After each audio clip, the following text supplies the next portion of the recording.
अस्सलाम वालेकुम गाइस, कैसे हैं आप सब। उम्मीद करती हूँ अच्छे होंगे। चलो भाई, यहाँ पे मॉर्निंग का टाइम, इब्राहिम और उसके पापा चले गए हैं और यहाँ पे छोटे बच्चों के लिए वो बनाने लगी थी नाश्ता। उनके लिए आज मैंने ब्रेड अंडा बना लिया क्योंकि जामिन शौक से अंडा खा लेता है। और ये छोटे नवाब जो ना कहते मुझे हर टाइम उठा के रखो, आजकल इसको पता नहीं क्या हो गया। जब भी मैं किचन में काम करने आती हूँ ना, ये मेरी टांगों के साथ आके चिपक जाता है, तो फिर मजबूरन मुझे इसको अपने पास शेल्फ पे बिठाना पड़ता है और मेरा पूरा ध्यान होता है क्योंकि घर में कोई और है भी नहीं इसको मैं कहूँ इसको पकड़ना, जरा मैं नाश्ता बना के आती हूँ। एक माँ से ज्यादा बच्चे की केयर के बारे में और कोई भी नहीं सोच सकता, मुझे ऐसा लगता है। तो माँ का तो ध्यान ही बच्चे में रहता है ना हर टाइम कि बच्चे ने खाना खा लिया है, बच्चे ने कोई मसला तो नहीं हो गया। और मैं तो शादी के बाद ना कोई ऐसी हाउसवाइफ बन गई हूँ कि मुझे अपना भी नहीं इतना होता कि मतलब मुझे तो बच्चों की ये चीज़ आ जाए, बच्चों का ये हो जाए।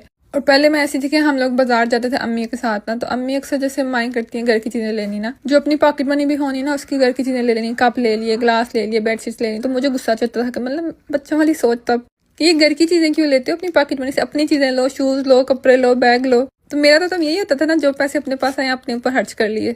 अब आगे समझ आती है कि नहीं भी वो घर की चीज़ें भी लेना औरत के लिए कितना ज़रूरी होता है। मुझे भी बुरा होता है कि मेरे घर में ये चीज़ होनी चाहिए या मेरे बच्चों के पास ये चीज़ नहीं है, तो मैं कोशिश करती हूँ कि मैं अपने पैसे उसी चीज़ पे लगा देती हूँ।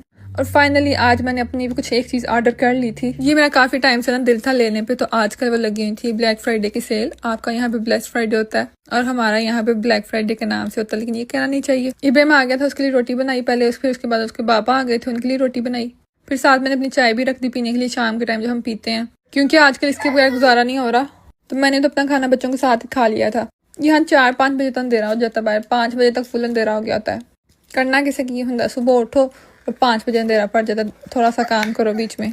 मैंने अपनी चाय फिलहाल यहाँ पे रखती, मैंने कहा पहले मैं अपना पार्सल ओपन कर लेती हूँ। अच्छा, ये लेज़र मशीन ना काफ़ी देर से मेरा दिल था लूँ मैं, लेकिन बीच में डर भी था क्योंकि मैंने कभी ये लेज़र वेज़र काम नहीं इस तरह के किए। तो मैं कहा नहीं भैया, अब क्या, अब 40 साल की एज में जाके करना है, 30+ तो हो ही गए हैं, तो अब इस तरह की चीज़ों की तरफ भी ध्यान देना चाहिए हमें। टाइम कितनी जल्दी गुजर जाता है ना, पता ही नहीं चलता। अभी मैं सोचती हूँ ना यार कि टाइम कितनी जल्दी गुजर जाता है ना, जैसे मुझे लगता है कि जैसे अभी तो मैं जवान हुई थी, अभी कुछ सेंस आना स्टार्ट हुई थी फैशन की, साथ जाने शादी हो गई है। शादी के बाद भी बंदा कहता है कि आप फैशन करना, बच्चे साथ साथ होते गए, उन्हीं में बंदा फिर लग जाता है, फिर अपना दिल भी नहीं करता कि मतलब पहले जैसे बंदा रहता भी नहीं। मैं तो आजकल बिल्कुल वो जैसे टिपिकल हाउसवाइफ होती है ना, वो बन चुकी हूँ। ना कोई दोस्तियां रही हैं क्योंकि पहले फिर भी टाइम होता था, मैं बातचीत करती रहती थी। अब तो मुझे काफी टाइम हो गया किसी फ्रेंड से बात किए हुए। अब इतना टाइम ही नहीं मिलता, जैसे सुबह उठो बच्चों के साथ लग जाओ, उनके काम शाम करते रहो, फिर मुझे फ्री टाइम मिल गया तो उसमें मैंने व्लॉग एडिट कर लिए, व्लॉग बनाती रही। और बस घर और बच्चे, बस ये मेरा जो है ना जिंदगी का मरकज हो गया हुआ है।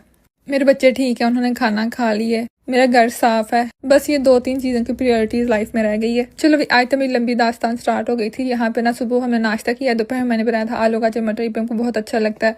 बस यही बात है ना, हालांकि सालन मेरे पास पड़ा हुआ था कल का, बच्चों में कोई इरादा नहीं था आज बनाने का, लेकिन इब्राहिम ने सुबह बोल के गया कि मम्मी आलू बटर गाजर कि वो बनाना, उसको तब मटर बटर है पता